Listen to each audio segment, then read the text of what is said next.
Can you dig it? Can you dig it? Can you dig it? You listen to Workers Radio. It's 20 past 7. Yes. 20 past 7. We've got Crispy T in the studio. Good morning, Crispy T. How are you, son? Good morning. Thanks for having me. I'm very well. Welcome. Thank you. Good. No, welcome. It's good to see you. We've got James FaRGaNnE on the phone, on the blower. Yep. And ready to rock.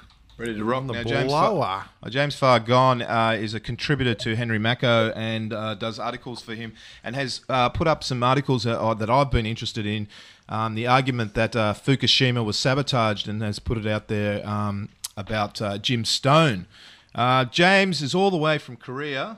James, good morning. Thanks for getting up and coming on Workers Radio Sydney, mate. Good morning. Really pleased to be here. Good morning. Now, James, these articles are very interesting, and it has caused a stir in the sort of truth movement, in a sort of a sense with a lot of people are refusing to put these articles about this thing, about what's happened in FUKuSHIMA. What inspired you to put this up and to put it out there for JiM Stone? Well, I've been studying the truth movement for some time, and I've always been very skeptical, always aware that a lot of the so-called truth sites are a mixed bag. So I developed a really good BS detector, and when I encountered JiM Stone's website, everything about it rang true with me. And when I saw his FUKuSHIMA report, okay, it takes study. You have to sit down and roll up your sleeves and really dig into it. And you got to check out the links, and you got to check out the footnotes and do all your homework. And I did that, and I concluded that this was a rare bit of real unadulterated truth. And when I looked around at the alternative media, I had to wonder why it wasn't more widely reported. Natural News reported it, Degare, What Really Happened. These websites reported. Rents.com absolutely blacked it out, and David Icke appropriated it. David Icke reported the information in his Sunday newsletter as if it was his own, and he dropped Stone's name in passing. And so I really had to wonder what was going on. I tried to contact Stone repeatedly. He says repeatedly, if you don't get an answer from me, it's because I didn't get your email. Okay. So he didn't get my email, but finally I got through to him, and finally I got Henry Macko to agree to let me publish an overview of his work, and so that's how it happened. So let's talk about JiM Stone and what he's put out there that's caused, I could say, the rift and the controversy, and what's happened at FUKuSHIMA. Now, he's a former NSA analyst. Is that correct? That's what he says. Yeah. And that causes people some concern in itself, but I don't think it should. Well, can you break down the basic points that JiM Stone puts forth as the what really did happen? What does JiM Stone say did happened? Okay, well, start off with your own common sense, and look at the videos of the tsunami hitting the mainland, and you'll see, the helicopters were there to capture it. And look at the tsunami crashing in on completely undamaged infrastructure. There's no destroyed roads. There's no collapsed buildings. Now, the magnitude of that earthquake was 9.1, as we've been told. Well, that's what was reported by USGS, but JiM Stone dug into the seismic records of Japan and confirmed that there was no 9.0 magnitude earthquake.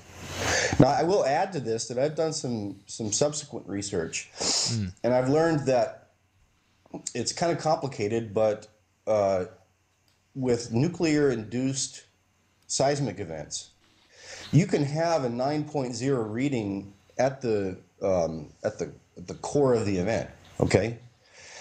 But because of the types of waves that are produced, you don't get that magnitude of surface damage from a nuclear-induced event. So that's consistent with what he's hypothesized. He doesn't have smoking gun proof of a seabed nuke, but that's the best explanation for what happened because, it's just the surface damage is not consistent with a natural 9.0 earthquake.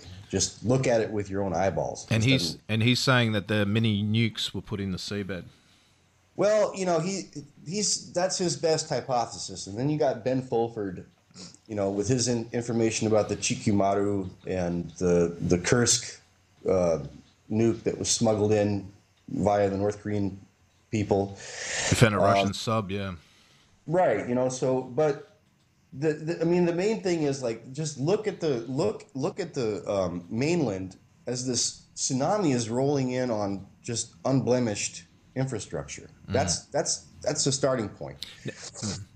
And that's with the earthquake. Now, this is if it's a 9-point scale earthquake, it was 70 kilometers off Japan. Now, you'd think there would be infrastructure that would would have affected infrastructure for sure. They say that if a 9-point earthquake ever happened, 1,000 kilometers around that sort of perimeter, you'd pretty well much flatten the crap out of it because they had one in Japan. What was it? Kobe? Yeah, Kobe's in 1995, a 6.8, and that had major infrastructure problems. Yeah, just get on Google Images and look at the damage from that earthquake, and with a 9.0, you're talking more than 100 times the intensity of Kobe, because the Richter scale is not linear. Okay, so yeah, a 9.0 is more than 100 times the magnitude of the Kobe earthquake, and yet not even wooden houses were collapsed. That's curious. So, what was the distance of the epicenter from the tsunami hit point in that little town? To 70 k's or more? Well, he said there was no 9.0 quake. That's what Stone says. But the purported epicenter was 70 kilometers. But he did report that there were 3 simultaneous quakes on the mainland. Okay, simultaneous quakes, 3 of them of lesser magnitude, like around 6-point-something magnitude, and he speculates that those were caused by HAARP. But really, here's the deal with the earthquake, the earthquake and the seabed nuke. It's still speculation, not smoking gun. The real smoking gun work that he did had to do with the reactors and the explosions of the reactors themselves. All right. Well, listen. Can we hold on for this, and we'll go into a song there, James. James FaRGaNnE. We could go into a song, and then we'll talk about this and Israel's involvement as well. Yes. Sir. That's Florence and the Machine, Breaking Down. It's from her last album. Yeah, it's one of Shad's favourite bandos. Got James FaRGaNnE on here, all the way from Korea. If you've just come on, we're just talking about FUKuSHIMA and and JiM Stone and what James has written out there for the people out there on Henry Macko's as a contributor. And it's interesting to say, we're just saying about, well, there was an earthquake at 9 points. Well, that's what we heard, 9 points. 9 point for the Richter scale. And we're just saying, how could there was no infrastructural damage around the sort of coastline of Japan. It was just a tsunami, and that was it. But more curiously is the issue to do with Magnus BSP and the security and what they did to the site. So can you tell us about Magnus BSP? All right. Well, Japan expressed support for an independent Palestinian state, and Japan offered to enrich uranium for Iran. And right around, I think, a year before the Fukushima event, strangely enough, an Israeli firm associated with Dimona, which is sort of like Israel's version of the Pentagon, got a contract for running security at Fukushima Daiichi. Okay, so that's peculiar. That's a plan. But it's a fact. Yeah. It happened. And they installed some very large, oversized stereoscopic cameras in the reactor cores. And they established, in violation of international nuclear safety code, they installed internet data links in the reactor cores. And following first of all, in the week before the disaster, they went back to Israel, all 12 of them. Went back to Israel. And in the wake of the disaster, they monitored the reactor cores remotely via the internet, publicly, in violation of international nuclear safety code. Nobody took them to task for it. They publicly monitored the state of the reactor cores, their main mouthpiece, okay? So now here's the thing. Here's the thing that JiM Stone connected, is that these oversized cameras that they installed are exactly the same shape as what he calls gun-type nuclear bombs, okay? Basically micronukes.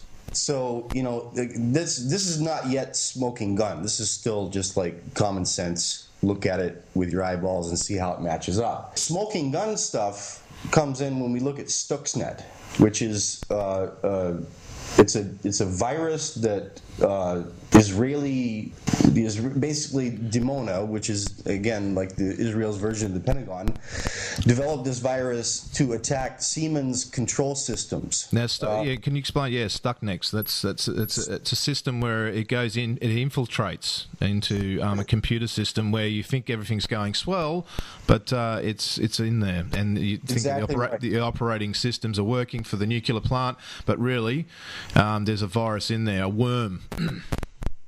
Well, yeah. Again, nuclear reactors are not supposed to have internet data links because of this virus threat, okay?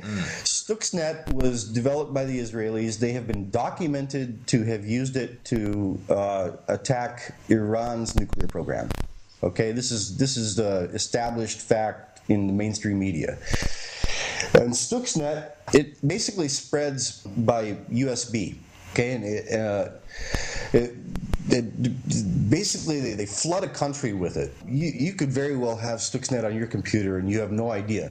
You stick a USB drive into your computer, and if you happen to be a nuclear plant engineer or personnel, and you take your USB into the plant, you just plug it into your computer to, for whatever reason, and then bang, it's on. The worm's there, goes into the system. It goes in, and what it does is it interferes with the Siemens SCADA control software system that basically controls the cooling pipes and valves for the reactor. So it completely disrupts the hydraulics, but it sends normal readings back to the engineers, so they think everything is fine. They don't know what's going on, but meanwhile the virus is completely disrupting the hydraulics, and in case of a nuclear power plant, that's disaster, right? So the big smoking gun of Fukushima, which is like, if you're familiar with 9/11